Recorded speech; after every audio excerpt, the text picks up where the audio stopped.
Trees and forests are facing an increasing number of threats across the United States, and some of the most impacted areas include California, Wyoming, North Carolina, and Colorado.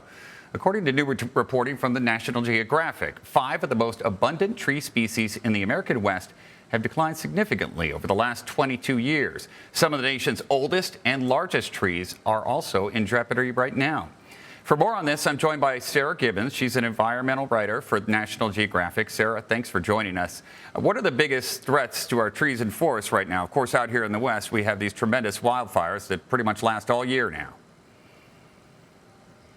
Yes, so on a global scale, the biggest threat to trees is still logging and deforestation for the purpose of timber harvest and other industries like that. But increasingly, scientists are seeing that climate change, drought, wildfire, heat are presenting existential threats to forests that we are still grappling with and trying to understand, and could eventually be much worse than some of the deforestation we're seeing from industry now.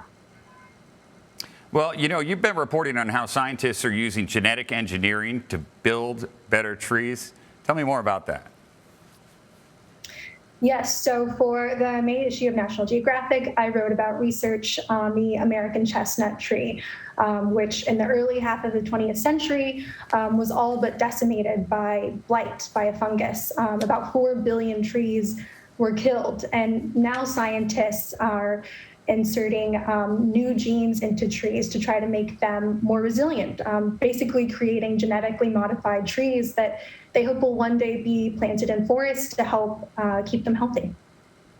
Well, we're approaching Earth Week, and what are some things people can do to better protect trees and forests? Everyday people. Sure. I think probably what scientists would say is the ultimate solution to protecting trees is to prevent climate change from getting worse, and that takes a large-scale effort from people voting and becoming involved in their community. But on the local level, you can, take measures to reduce your food waste, your carbon footprint, take public transportation, all the things that we know are better for the environment can ultimately reduce the climate change threat to trees as well. Sarah Gibbens, she's an environmental writer for National Geographic. Sarah, thanks so much for taking the time to join us today. Thank you.